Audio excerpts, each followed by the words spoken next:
Salut à tous et à toutes, ici Arnaud Delapierre. Dans cette vidéo, je vais te partager mes astuces pour décrypter un graphique Forex avec une méthode fiable et rassurante. On va passer par les bases, comme la structure d'un graphique, avant d'aborder la lecture précise des courbes et des indicateurs. À force de pratiquer, tu pourras agir rapidement quand tu détecteras une opportunité ou un danger. L'objectif, c'est d'apporter de la clarté sans jargon exagéré. Si tu cherches à progresser, tu es au bon endroit. Prépare-toi, ça va être passionnant et n'hésite pas à t'abonner et à liker si ça te plaît. Un graphique Forex, c'est un ensemble d'infos visuelles qui reflètent le cours d'une paire de devises dans le temps.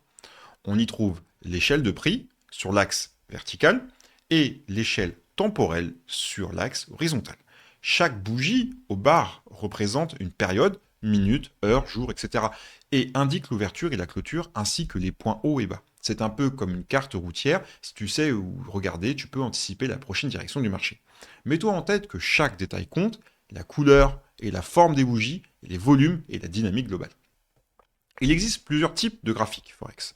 En ligne, en barre et en bougie japonaise. Le graphique en ligne ne montre que la structure et la clôture, alors que le format en barre révèle ouverture, clôture et extrême. Les bougies japonaises sont souvent préférées pour leur clarté visuelle, puisqu'elles aident à repérer rapidement l'évolution des prix. Chaque bougie indique qui domine entre acheteurs et vendeurs. Quand le corps est large et haussier, les acheteurs tiennent la barre, tandis que quand la bougie baissière longue, les vendeurs mènent le marché. Choisis ta présentation qui te parle le plus selon la stratégie et ton expérience. Avant de poursuivre, j'aimerais te partager un super outil que j'utilise, c'est l'application de NoTrade qui est dispo sur iOS et Android. Elle est gratuite, elle envoie des signaux de trading fiables qui te permet d'avoir un regard extérieur sur tes analyses. Son interface est simple et la réactivité fait gagner un temps de fou. Surtout quand tu veux suivre les variations du marché sans tout surveiller manuellement. C'est un vrai plus pour ceux qui ne peuvent pas passer la journée devant leurs écrans. Et en prime, tu peux configurer des alertes personnalisées afin de ne jamais rater une opportunité ou une occasion intéressante. Va voir, ça peut vraiment aider, en plus c'est gratuit. La première étape, pour mieux lire un graphique, c'est de déterminer la période d'observation qui correspond à tes attentes. Certains préfèrent se focaliser sur des bougies en 1 heure ou 15 minutes pour saisir les mouvements rapides, tandis que d'autres trouvent leur confort avec des périodes plus longues comme le journalier ou l'hebdomadaire. Chaque intervalle apporte des signaux différents. Un swing trader misera plutôt sur une évaluation large, alors qu'un scalper aura besoin de réactivité à court terme. Garde en tête que choisir un horizon cohérent avec ta disponibilité et ta technique est la base pour une analyse efficace. La suivante, c'est de repérer la tendance générale, qu'elle soit haussière, baissière ou neutre. Pour ça, pas mal d'analystes s'appuient sur les moyennes mobiles. Par exemple, si la MMS, la moyenne mobile simple 50, passe au-dessus de la MMS 200, alors on dit souvent que la dynamique est orientée à la hausse. A l'inverse, si la MMS 50 est en dessous de la MMS 200, la baisse domine. On peut aussi tracer des lignes de tendance visuelle pour identifier les points de rebond ou de rupture. Cette étape permet de cerner rapidement l'état global du marché et d'éviter d'aller à contre-courant. Après la tendance, place au support et résistance. Un support est un niveau de prix où la demande a souvent suffi à stopper la chute, tandis qu'une résistance est un seuil où l'offre a tendance à freiner à la hausse. Ces lignes ne sont pas figées, elles peuvent évoluer au fil du temps selon les réactions du marché. Pour les tracer, repère simplement les points bas et les hauts marquants. Quand un support casse, il peut devenir résistance, et inversement. Savoir les repérer aide à anticiper les retournements ou des ruptures et à se positionner dans le sens qui semble le plus logique. La lecture du price action donne souvent des signaux également plus parlants. Regarde l'apparition de figures comme le doji où le cours ouvre et ferme au même niveau, indiquant un possible équilibre temporaire. L'angle d'une faille, haussier ou baissier, montre une bougie qui englobe totalement la précédente, souvent signal d'un changement de dynamique. Les marteaux ou pendus sont ou font office d'avertissement pour d'éventuels renversements aussi. En croisant ces indices avec la tendance et les supports résistances, on peut renforcer la fiabilité de nos anticipations. L'idée, c'est de comprendre le comportement direct du marché, sans se noyer dans trop d'outils techniques, simples, efficaces et souvent redoutables. Au-delà des figures de price action, certains traders s'appuient sur des indicateurs techniques un peu plus connus comme le RSI. Relative Strength Index, ou le MACD, ou le stochastique. Leur but est de détecter des signaux d'achat ou de vente, ou encore de mesurer l'élan du cours. Par exemple, un RSI trop élevé peut suggérer un marché en zone de surachat, et inversement pour la zone de survente. Le MACD met en évidence les croisements de moyennes mobiles, souvent interprétés comme signaux de changement de tendance. Attention toutefois à ne pas multiplier les indicateurs, quelques outils bien maîtrisés valent mieux qu'un tableau de bord surchargé. Le volume de transactions peut aussi servir de baromètre, même si en Forex pur, le volume est souvent moins transparent qu'en action.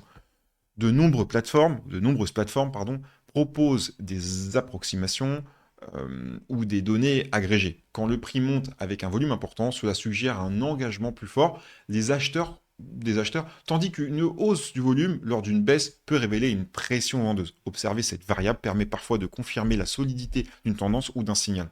Si un mouvement se fait dans un trafic quasi inexistant, la prudence est de mise, car la force du marché reste en fait incertaine.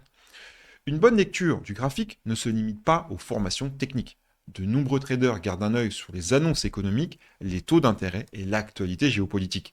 Par exemple, une décision de banque centrale peut déclencher un mouvement massif sur une paire majeure. Les chiffres de l'emploi, l'inflation ou le PIB peuvent aussi secouer le marché sur le court terme. Avoir un aperçu global de ces éléments, tout en observant la réaction du cours sur son graphique, donne un avantage pour se positionner au bon moment. Mieux vaut rester connecté à l'info, car le Forex, ça bouge et ça bouge fort en fonction de ces indicateurs. Certains modèles graphiques, classiques, peuvent donner des signaux puissants.